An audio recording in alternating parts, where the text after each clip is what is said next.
The Alternative Dig Talk. Real issues, real talk.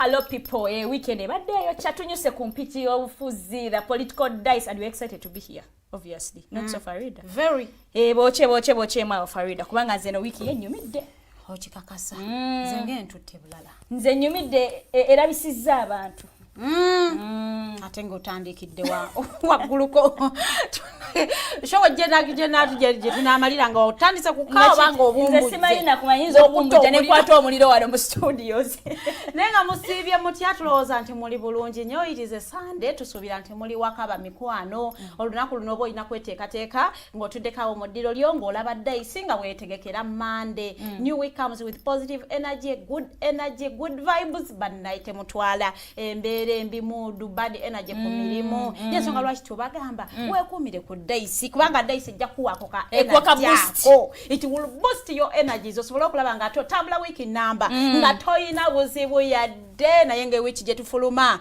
ebadde bw'ebintu biyitirivu nnyo ebimu bikwasa ennaku ebimu nga bw'oyogedde nti birabisa nze mpulira nga nswala nze naza buli wempitagaba nga ndi mu kuswala buswazi nga bisesa nga byannaku naye nga bisesa naye tujja tutandika n'ebyennaku ddala awo omukulu we yatuyimbira akayimba n'agamba mbuno omutima gumenyese naye nga kyemanyi munywanyi naawe gukumenyese owenkoma kakati naye nyingizawo bit wali wonna naawe oyagala nzija kufa n'omulimu munange ebintu si birungi nnyo dokitaali ono owaffe dokitaali zangu atuyambe akayimbo kajukira balabala besi jana ingia towa basi yako nataka kifunguo nakitakira mu luzira maximum prison omanyi kisinga okunyiiza mu byonna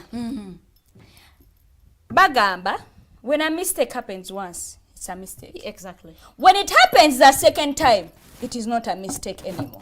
It's intentional. It is intentional. So tell me when how. It happens the third time, it is a habit. Tell me how 36 FDC members are arrested in Kenya. Not even a month later, and they arrest BSJ from Kenya.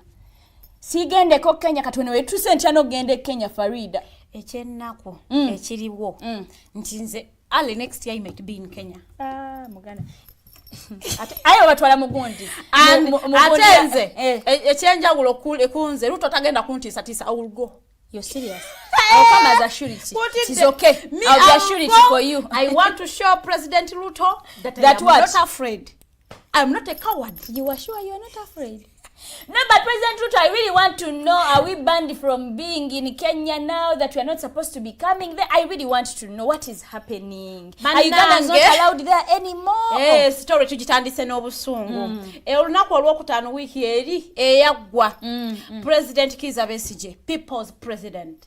Yalabikako mu studio za Alternative Digital ku show eyitibwa The Interface. Essaawa zaali 6 paka 8. Era ndowooza byebimu ku ebyo byasembayo okupostinga. Nga tannafulumansi yatu Uganda kubanga agende Kenya. Kitegeerekeka bulungi nnyo bakigambibwa nti yali agenza okwatendinga book launch ya mukwano gwe Martha Karua. Era nga book launch eno yabeerawo olunaku ku Sunday the 17th. Yali yakubeerawo ku Sunday. Yabeerawo because it took place lwakuba nti teyabeerako. So ku Saturday balinda omukulu munnange tebamulabako bukulo ngenda mu maaso nga tatuuka ku Sunday abantu ne baposting abaliyo ku book launch we want to thank her Madam Karua bichi you know it has a good title against the tide. You can predict as a politician, you can predict what is in the book anyways because we have politicians who don't read, you don't even know what is happening in the world. Yes. Mbamba yisamu wona wemba nkusange tobakuba kakati munnange kigambibwa nti omukulu yatuuka Kenya bulungi nyo na checking in in a hotel where he was going to stay. Kakati era ne kigambibwa nti ne bavaawo we baali bagenda okusula with a friend gwe bamukwata naye Sheikh Kamulegeya munange ne babeerako gwe baali bagenza okusinkana kakati ku apartment eyo ku Riverside gye bakwatibwa abanna Uganda in clothes. But what do you even take people when you're in plain clothes? Abasirikale ba Uganda in plain clothes. Kubakati ngati nze ne semjunganda twa confirm nti abasirikale bali ba Uganda Swahili. Kasaba yongera mu kandi yawo. Kati bagenda okujjukiza kandi amekuja kunda. kandi ogu kuja yote hii hali amanya bana wa Western abasirikale ba Uganda. Kwa muna Kenya chawo aweza kandi yalabisa abantu. So nekitegereke kanti polisi ya Uganda yakwatira Dr. Kizza Besigye Kenya ne wuyo ne muwala mu bitibwa bye ku profile ye jazimbi awabera we bitibwa kwaji kama yali agenda talinga fembo ko sabasi yete kama nyonyi nagenda air ticket and he is a frequent visitor of Kenya ne omanyoro olugendo okuve Kenya pakeno sina mu motoka kubanga yagamba bamuyisa malaba kubajukira okulabako nti malaba border. So let me ask Kenya, do you still have Dr. Besigye in your country? Because I'm sure you're supposed to sign out as you leave the country. Exactly. So do you still have him in your country? Or why you're not aware that he even came into the country? Because how do they just kukukusa someone out of your country like that? Munange la chigambibwa kati nga tusinzira ku tweet yo muchala nga yo muchala wa Dr. Kizza Besigye.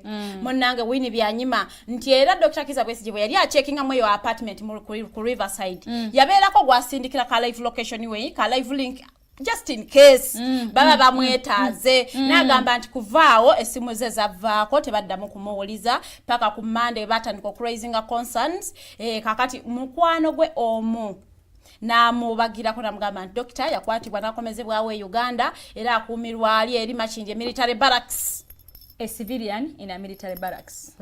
That is another thing we have come here. We have complained. We have told you it is not right. It is not lawful. Okubanga civilians are put in a military Monday chirawo abantu ndowooza ku Tuesday amagulu gatandika okuvaayo Daily Monitor kubye buli omu atandise okulaga bana Dr. Besigye is missing. He has been abducted in Kenya. We do not know where he is. Na yene tubera reliably informed by the wife kubanga at the stature of Madam Winnie Byanyima you cannot say mbwayogedde byambu. She's a big woman.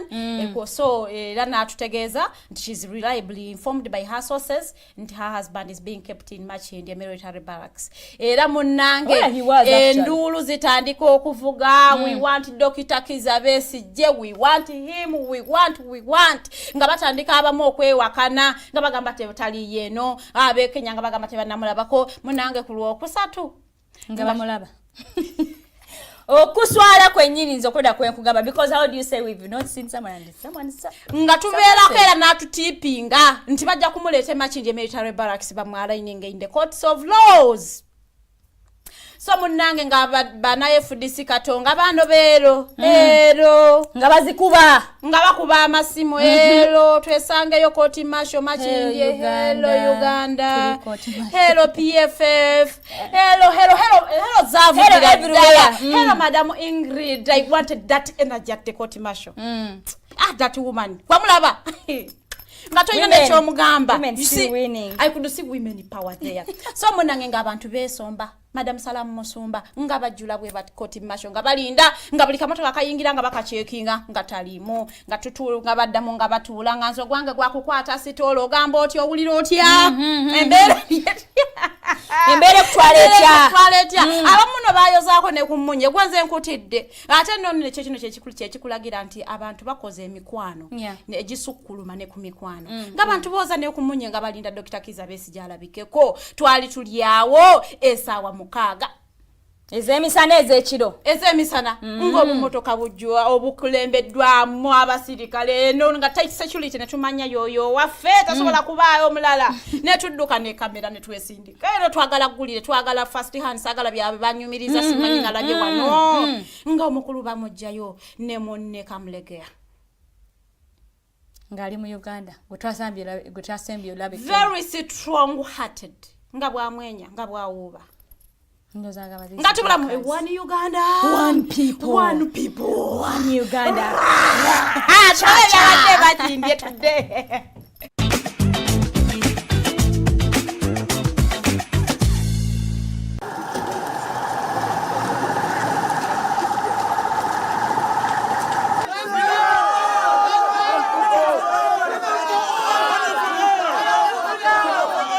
Media saba mumpulirize. Okay, sebo, let's listen. Twakoya dda. Kati nati mugende kubango kanyo kulete gwanga. Madam Ndwidi soko. Echogo likome. Tuli munsi yaffe. They came to a court of the military because I am not a member of the UPDF.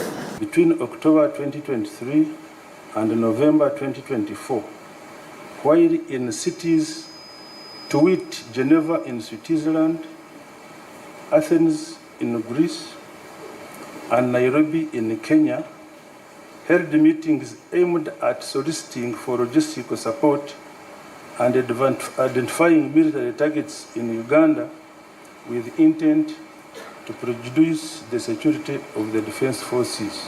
Do you accept or you don't accept? Don't.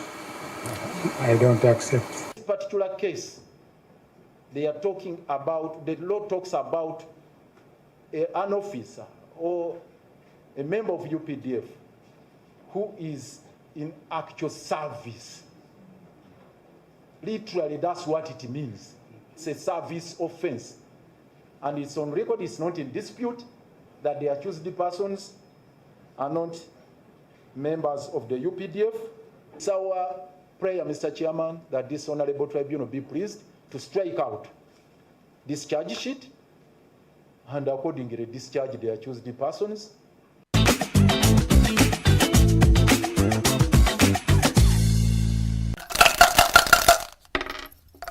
Ndowooza olabye ebyabadde Machinge Court Martial. Omusajja nga bwasindika including nga why are you pushing me? Tell me why you pushing me. Mukyalo oli mugumu nnyo. Zabala kikyo yeyo bidi yenjagala. Temwetirira kubanga muli bakyala. Twayingidde kooti bulungi nnyo ekyenjawulo. This time round.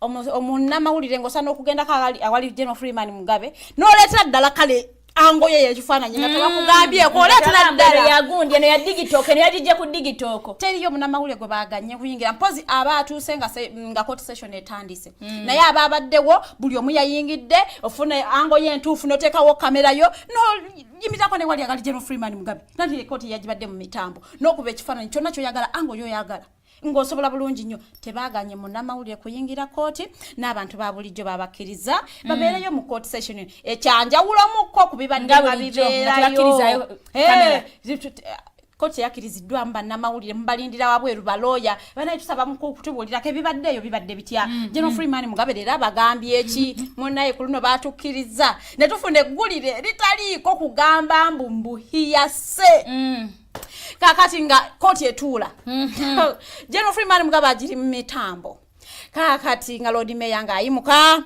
ng'agamba munnange n'obusungu anyone ayinza osanyuka nange kenyini abadde n'obusungu I need to ask my lawyers here lwaki General Freeman Mugabe tebamwagiranga naye anyway nja kubabuuza nga my lord Mr. Chairman, I think you just can't have the title of my lord and then general cutting.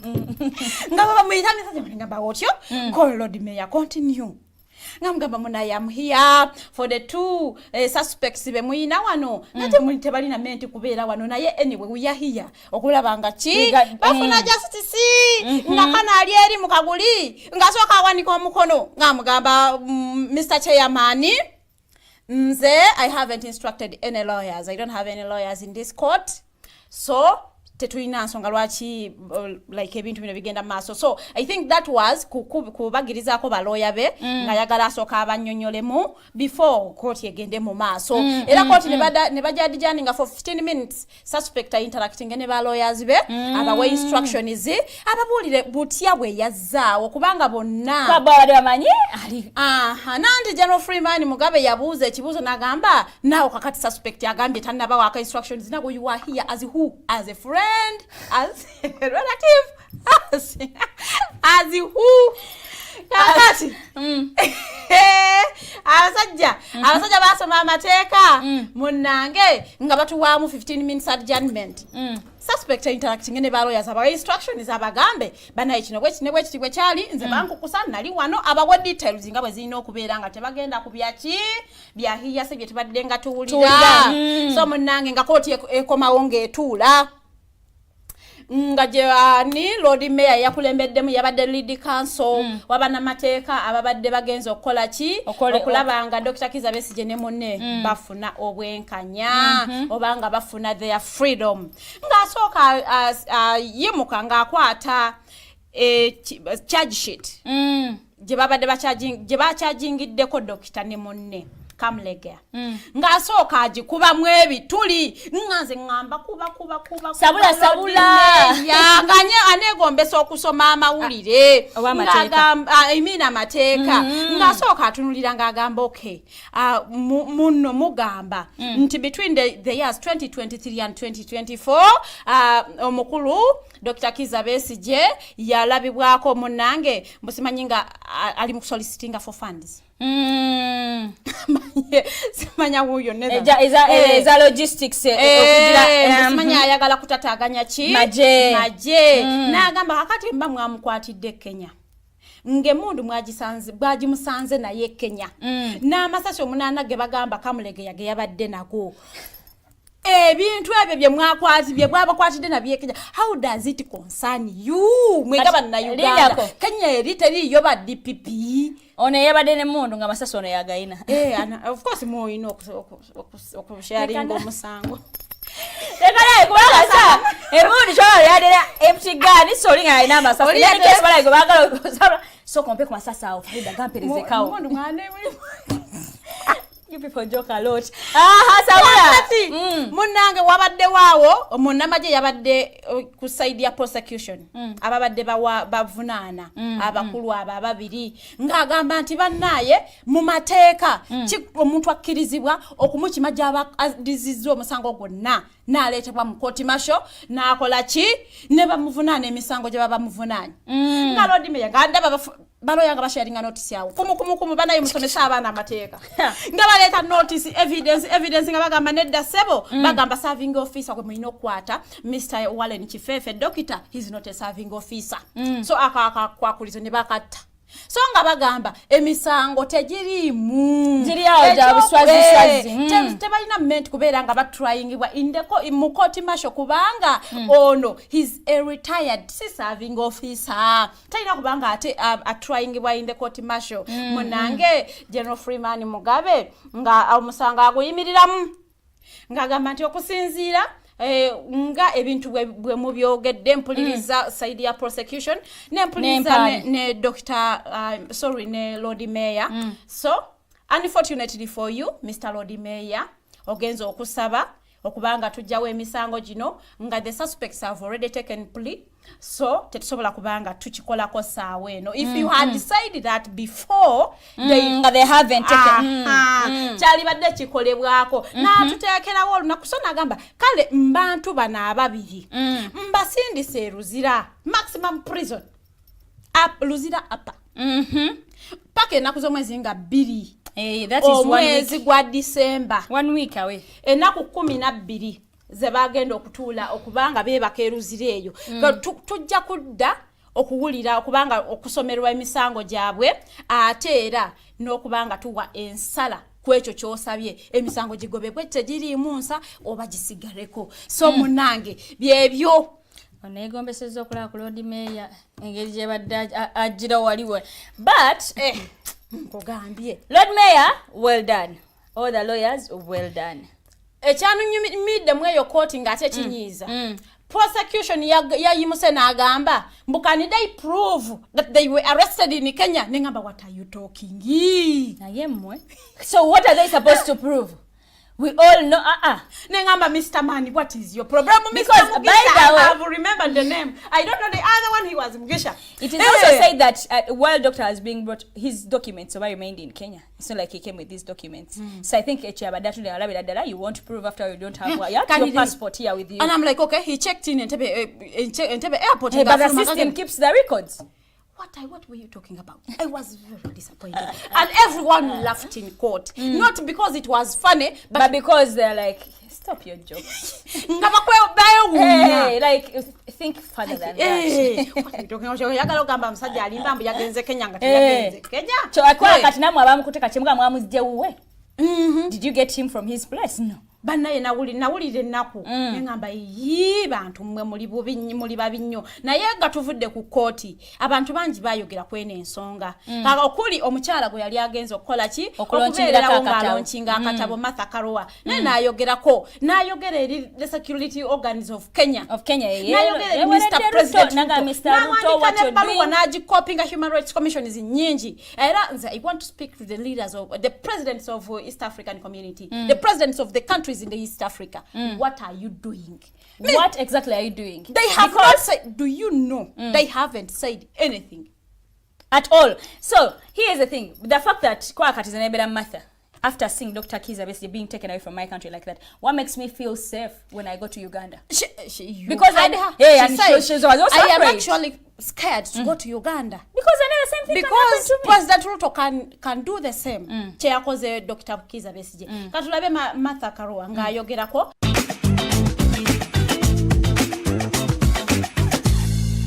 Had invited the Honorable Kizza Besigye to my book launch on the 17th afternoon, that is Sunday. I had indication that he would arrive on Saturday and he would be available to attend and make a few remarks. Today, we have reports that he was taken before a court-martial in Uganda, just like we were suspecting. Allegations that he was found with 2 pistols here in Kenya, with which he was going to attack military installations.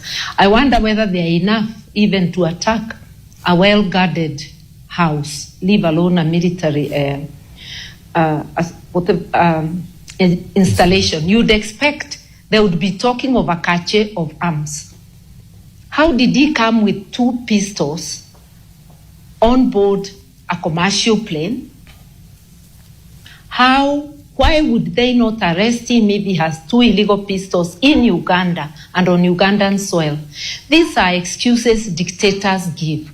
And it looks like we have 2 dictators side by side, William Ruto and one Yoweri Museveni. I'm fearing. Everybody now fears going across the border. I wouldn't want to go to Uganda now, lest Ruto follows me there to abduct me, the way Besigye was followed by Museveni's people.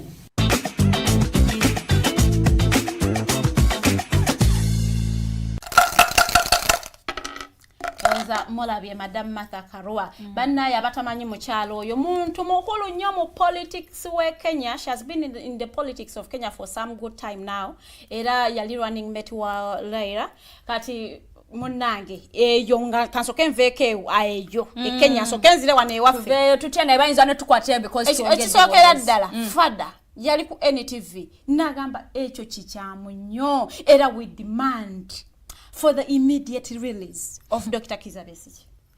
But your government cheri mukola to oppress the people of the opposition. It is really so bad. Abantu baji by the because people were wondering. So opposition leaders or opposition people are not supposed to go to Kenya anymore. Like clarify for us, set the rules to manage East African community in all these countries. What Uganda toina kuja Kenya. Tumanya tukomenge Tanzania tugendege wasigade kale nayenga yo Kenya tujijemu. Kakati leader of opposition Honorable Joel Senyonyi naye nayogera ko ku nsonga ebana ensonga yabadde nene nge attractinze abantu bangi nnyo nagamba kale tukkiriza Dr. Kizza Besigye katukirize bye mugamba nti mwamukutte ne mundu e Kenya na masasi. So nagamba okay, bwema mwamukutte ne mundu e Kenya, how does that concern the government of Uganda? How? Olyo kubeera ne mundu e Kenya gwe muna government ye Uganda tikukwatirako bona abantu basiba bagende USA. Obero USA ne bagenda mu ezo shooting something. So nga you just find me and you arrest me. Nagamba naye tubeere mu kale batunyonyole, how does that concern the government of Uganda? Kizza Besigye abadde ne mundu e Kenya kale tukiriza yabadde nayo kituufu yabadde nayo naye bakwatirako wa government ya Uganda. Mr. Ruto, are you willing to go down with the country? Oyagala kuza Kenya mu mirembe ja Daniel Arap Moi. Is Kenya a failed state now? Is it a failed state now? We don't want to see Kenya going back to those times of Daniel Arap Moi. Those who read history know those times. Those were tough times, bad times. Tetwagala kulabanga Kenya eddaye yo banaye mutuwe mukom. Mr. Ruto, tetwagala ate kubanga tukukubana no day civil lunaku. Naye tujja kugamba bana Uganda tibana yemwebereremu ebintu si we are in bad times. Nowhere to go and why. Kwango jagenda mu leadership conference bakulete kwano ku misango ja terrorism. Kate tugenda mu leadership conferences. Nebyo nga bikyali awo. I love how all Ugandan leaders that managed to come out and speak about this all did. Those within the opposition. Yes, nalabyeko omukulu Semujunganda honorable namulabyeko nga avudde n'ayogera n'ensonga in fact, and then nalabyeko Power. Yeah. The leader of FDC. Yes, Najana Nkumbi. Yes, he came out and he said, and Besigye is a strong person, a passionate person of the struggle, and I would request him to stand in strong. We are and I was seeing someone eating his own words. As in, Power, you were eating your own words. But anyway, we want to thank you. Not to go there, yes. There will go there next time. For now, let me. Not go there, but you just ate your own words and you had. I was like, the whole time I was like, I'm like a Power. Bring it on. So now you admit, but yeah, that was really nice. One team, one spirit. Yes, because he is surely a strong person in the struggle. Yeah. Even General Mugisha Muntu yatesa your tweet. Eranga na ya condemning na gamba government. Don't press Ugandans to the extreme. They already did. We Ugandans, don't take us there. I could just hear his voice in the tweet. I could just hear his anger in the tweet, and I'm like, okay. Really, that was nice. Yeah, that was nice. And I think the Ugandan government or the Ugandan responsible people should know not to push Uganda to the extreme, because if everyone comes out and stands like that, it is quite dangerous for the ruling party, because, I mean, it is just not fair. But let's see what those people said, and then we shall be back.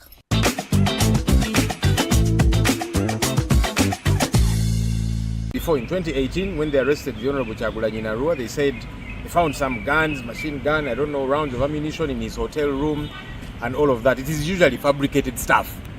So I don't believe that is true.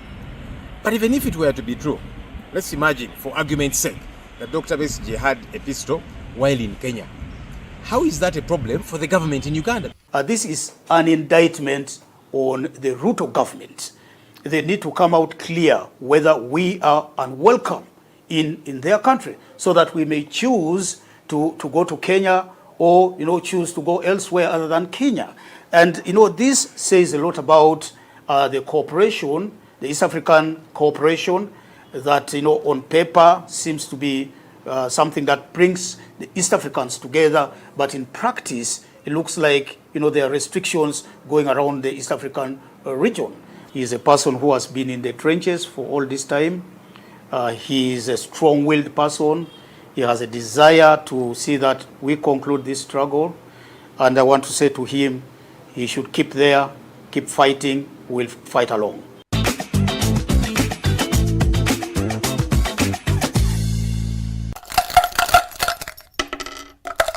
Kakati ndowooza story ya Dr. Kizza Besigye twagala okugimaliriza. Fada olunaku olwokutaano naye yawuubako olubu lw'ekigere oluzira owa Munelop okulaba nga ate nabo bagenda okukyalirako dokita okumuzaamu amaanyi. You see, when you are in prisons, the more you interact with people, abantu abajja okulaba ne bakuzaamu amaanyi, you remain strong. Era natutegeeza nti he's strong but he's psychologically disturbed. Yeah.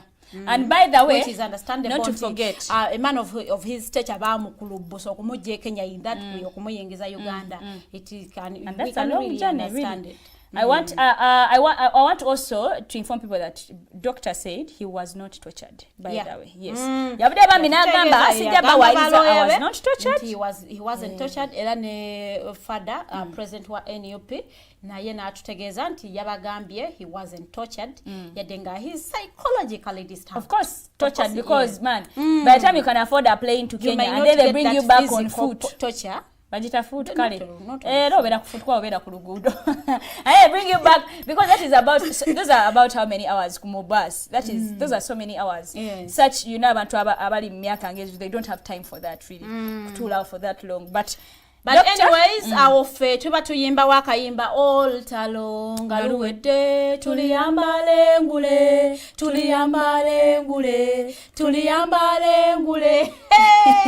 tuba tutambudde katugaza ku NUP head offices wali ekavole NUP now wait. Everywhere. Newe bina mwina bizinze bibikusigana apa. NUP. People power. Our power. People power. There's where NUP. Everywhere. Nange nawe ka LVS nesikaka. Tukabeko. So twogerera munaye. Weekend ongetandika NUP ayinayo okusaba ku kitebe wali eri. Mu maziga ag'ekitalo. Yes, maziga ag'ekitalo ne basabira abantu baabwe ne babatika kawo. Abafa mu mwaka gwa nga bajjukira abantu baabwe. Yes, abantu abafa mu 2020. So wenyini twalina different people of course came through the honorables and that's why our father also we agambira abantu n'abazaamu amaanyi n'abagamba munnaye ng'oli mu ofisi eyo ng'otudde kale ng'olina ofisi yo gwe nga MP manya nti these people sacrifice their lives for you to have that particular office so work hard ng'okikola for their own good like ng'okyowerabidde bo kye basacrificinga tova ku mulamwa gwakutwala mute because someone sacrificed their life for you to be in that position. Naffe twagala okuba nga twegatta kwabo abagenda okusabira emyoyo gy'abagenzi. President Robert Kyagulanyi Ssentamu yategeeza nti abantu abawerera ddala 150 be baafiira mu eyo saga ya 2020. Those of us who remember what happened in that November, it was a black November. Indeed, a black one. It was a black one. A lot of people lost their lives. Era monange tebyali birungi nnyo. So NUP every year babeera bateekawo okusaba okwo nga bajjukira abantu bano the fallen soldiers ate munange n'okubanga babasabira emyoyo gyabwe okuwummula emirembe naffe tujja kubanga tubasabira their souls to rest eternally munange in peace era bwe twavaayoko njagala tuveeyo ku NUP I mean kweyo ensonga kubanga father yasinziiraawo n'asaba ba political prisoners bateebwe. Yes. Na tutegeeza nti abaana abo tebalina musango bakwatibwa ku nsonga ezitaliimu abamu government failed to convict them because it didn't have evidence and they were forced to plead guilty. Abamu kwabo ne bagaana of which they are still kept in Luzira. Munange n'agamba abaana abo bateebwe tebalina musango babadde mu kkomera ekimala tuyingira kalulu kalala abaana abo bakyaliyo munange president owaffe owakuno his excellence jajja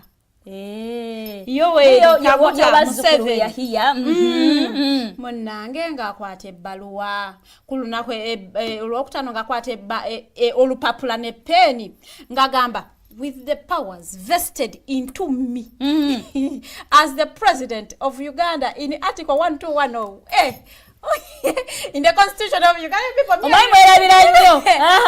Article 1, Constitution of Uganda, of the Republic of Uganda. I pardon. Abane 19 aba pleading guilty to the charges ezabateekebwako era mbasonyiye era bateebwe. Bagende bali Christmas nga tebali mukomera nekigwa matu gabbala exercising the powers of the president nekigwa matu gabbala bala munagamba munange tweyanziza nnyo era omutima ogwo gwekisa omutima omuzadde yoyongera okugenda kuteeza emyaka gy'emeka biki nengamba naye should we be celebrating this? No, okay, for me, I don't get that mercy part. It is freedom anyway. Whether you feel about it is still freedom. Yes, but do we need to celebrate that? No, because these children have suffered. Because first of all, you failed to gather evidence to convict these people. and you forced them to plead guilty. Farida, ojuka akantu ke batugamba ngamba omuzadde tasobya.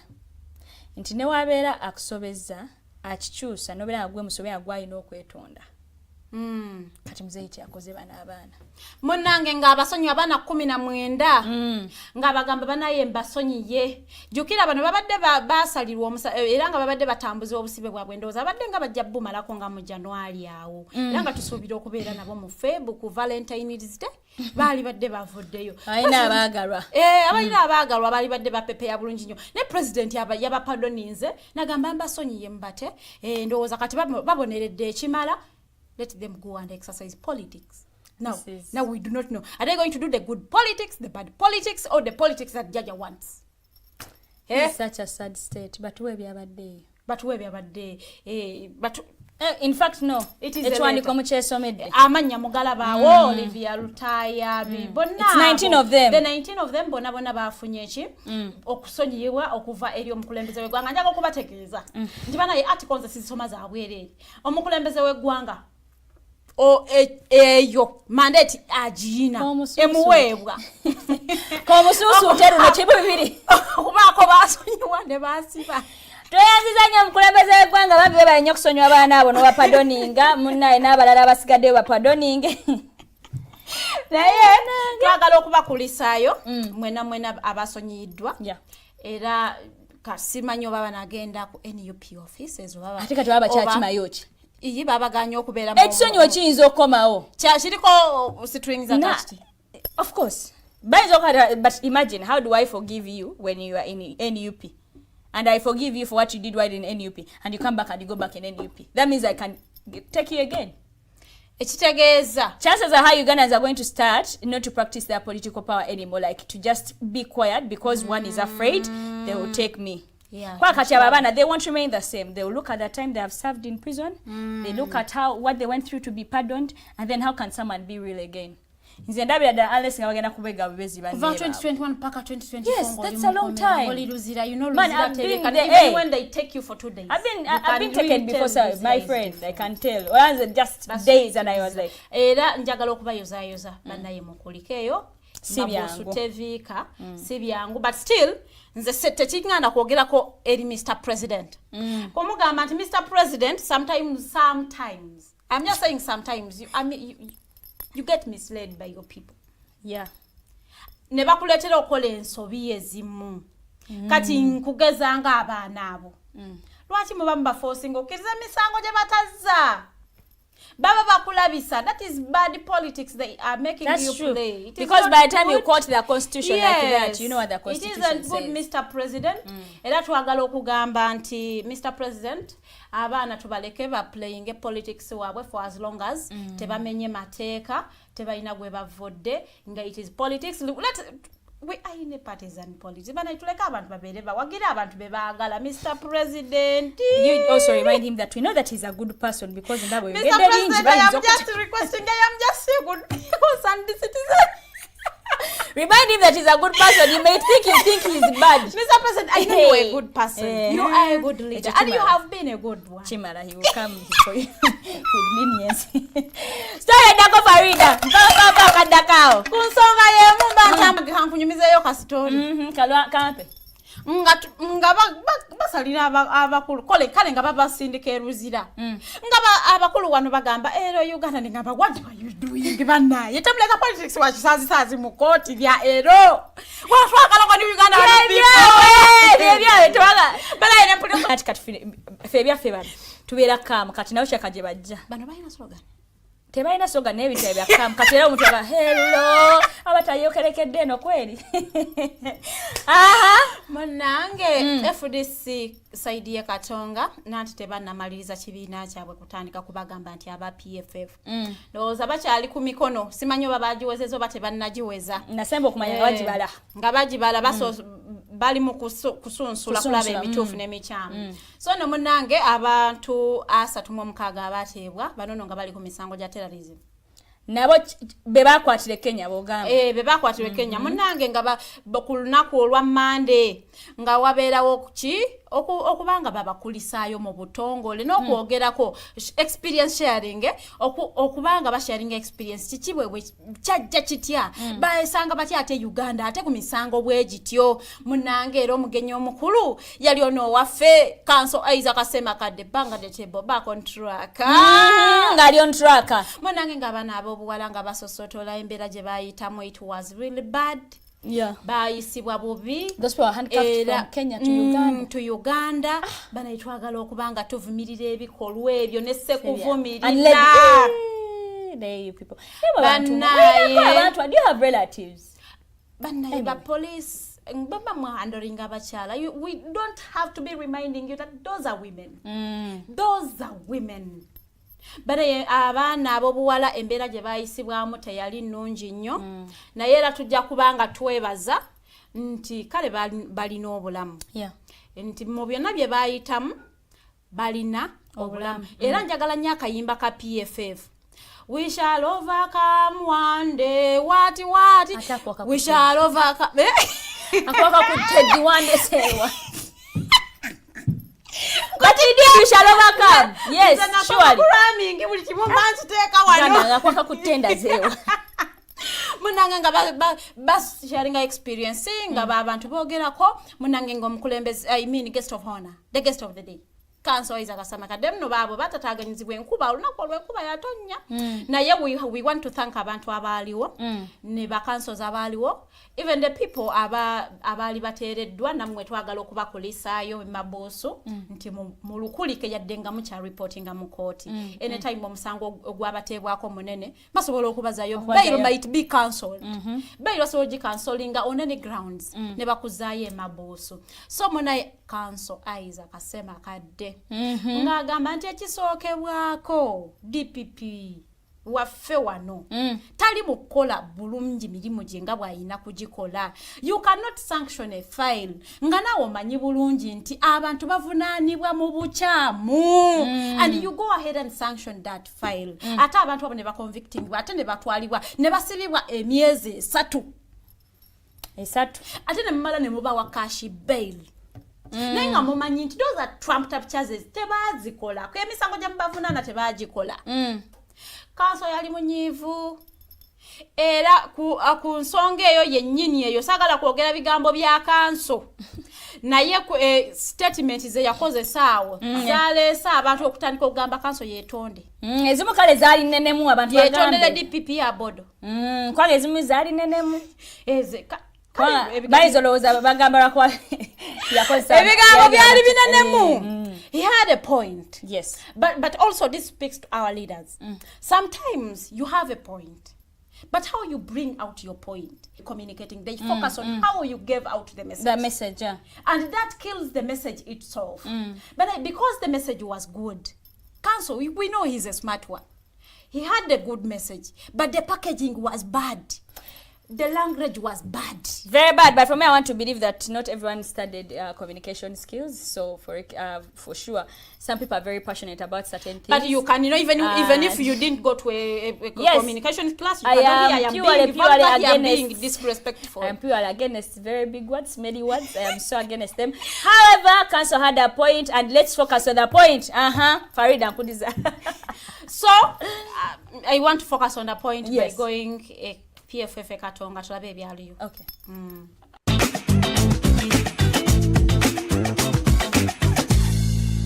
Kyanaku nnyo ti mu Uganda abakyala ab'enkizo bali mu bifo eby'enkizo naye nga abakyala tukyatulugunyizibwa okutuuka kuli nessa. Si kya buntu ate tekikkirizibwa mu Uganda okuteekako omukyala empingo naye gwe bw'onteekako empingo okuva e Kenya paka mu Uganda kinkwasiza ddala ennaku. We still demand from the High Commission of Kenya a response. What happened? Do thugs just walk into your country and pick up your visitors and throw them away? We still demand that from you, the High Commission of Kenya. And as good neighbors, we thought that should have been forthcoming. Obutabugusibwa na musango government ya Uganda gwerese ku bannaffe bano. Ogwo musango tegulina magulu, tegulina mutwe, tegulina mugaso okujjako okubamalira obudde.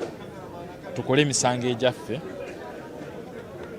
egigenda okulaga ekifaananyi ekituufu bannayuganda bannaffe n'ensi yonna.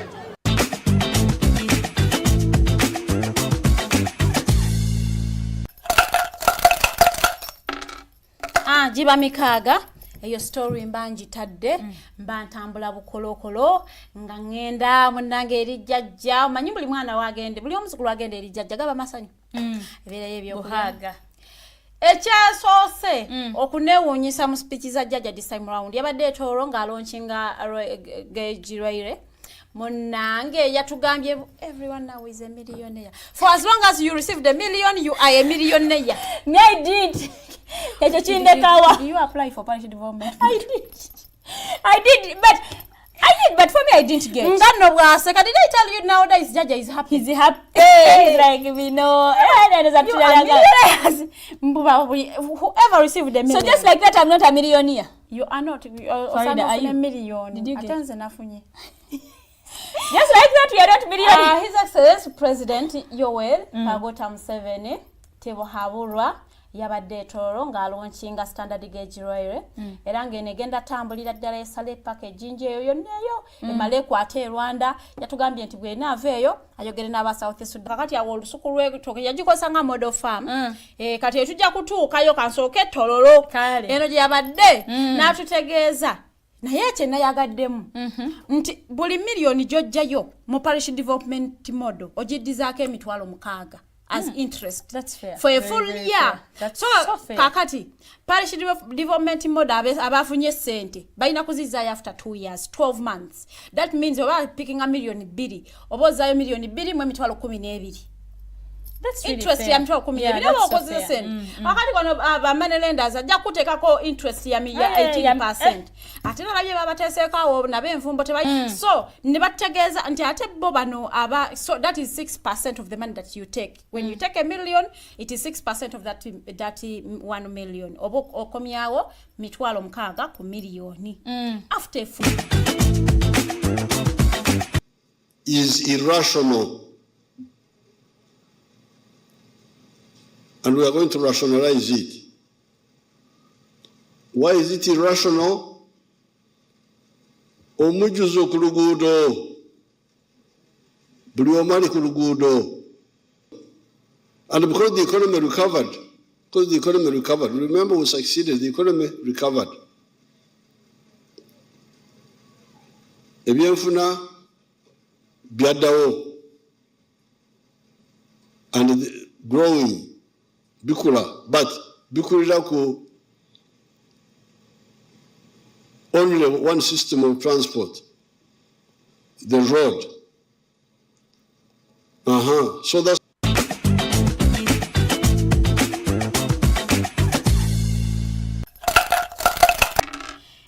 ndowooza mulaba bannaye abantu beeyo they became millionaires. Whoever got a million they are now millionaires. Babadde nga tulageko I am a millionaire. Kati olabye abantu bebafuze ba millionaire. Katuweza ate nyawo okubajukiza nti wano president yatutwalako middle income ne batukwakulayo nga tetunnatuuka. So ayinza okufuula millionaire nga tonnabeera. Kati nno president yaliko ekakumiro mu maka ga minister omu state minister of works omukulu honorable bya mukama era nga model farm gye yakozesa eya 4 acre model ya mutabanyi woyo minister era nga omwana we bamuyita Kalori Chikwaya yeyo farm kwe yali nga tumulabako nga atemetto nga bayigiza ne president mukambwe no songa munne jambya fatuka tukisonga nga munne jambya nga mukambwe kwenda ne president awedde mu maanyi oba naita mayite talking nga baby glory. I think he was taking it slow malabe bulungi nga leka naawe toli mutuyiiza malabe batemettoke bantu mmwe ne atulaga bulungi nnyo banaye era awo we ngaye mwalabe amatooka awo that is 1 acre gwe basimba ebitooke kakati gwebeera 4 acre model so that is 1 acre for matooke it is a banana plantation on 1 acre kati ewalala oso ekendalo so tekayo ki cabbage enva endirwa ewala ntekayo emwanyi ezo si acres 3 kati ewala noteekayo lumonde oba ekintu ekirala kyonna nobeera ng'olina yo 4 acres of land naye nga buli eka ekuwa kintu kyanjawulo. Kati nze Farida kankubuuze nze dda we nagendanga mu kyalo nga ndaba nga bateekayo amatooke then ne batekamu ebijanjalo ne kasooli oba something kati awo ebeera modo kye kyali one oba webeera upgrade nze mixed farming muzeeyi tajaagalira ddala kyova olaba akugamba lwaki oba mixed farming ng'osobola okuteeka n'ebitooke wali ku eka noteekawo ennaanansi zokka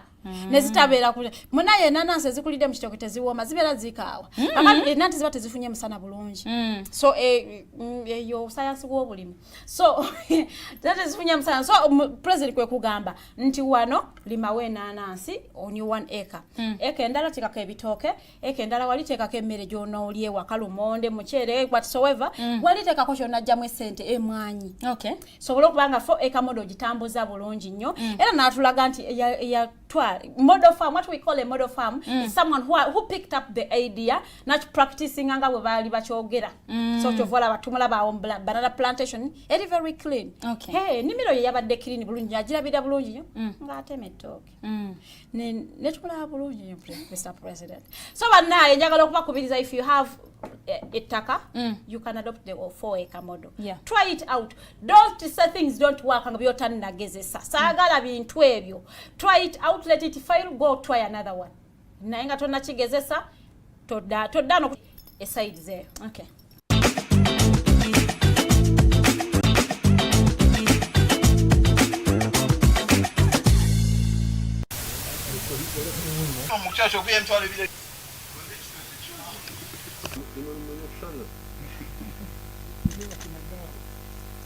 The launch of the 4 acre model for Greater Chibale districts. How many?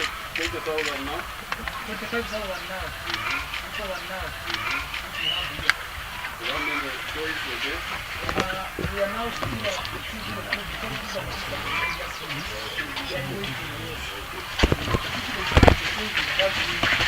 My father brought him to me. He was still. And then when he came, so I'm now a new leader, what? I said, if you want to be a new leader, you go and learn my... What? I said, if you want to be a new leader, you go and learn my... So he went to Son. So he learned all this from Son. He didn't know. Until he didn't know. I didn't know so. But the problem is that people don't listen. Until he didn't know. I didn't know so. But the problem is that people don't listen. Wasting time. It's not good. Kamanyire 4 acre demonstration farm is as a result of President Museveni's welfare creation lectures to Mr. Fred Byamukama. We are saying you can have small land, then later you expand and get big land. So here we have about 40 acres of coffee land. So here we have about 40 acres of coffee. We bought here. You can see this is the adjacent land, and when we bought here we have been planting coffee. And when we bought here, we have been planting coffee. And the 40 acres, we have also started the harvesting. And the 40 acres, we have also started the harvesting. So you can start from zero, you go up. And the message I'm giving to the community, when you're a leader, may did this to lead by example. When you're a leader, may did this to lead by example. When you show people what to do,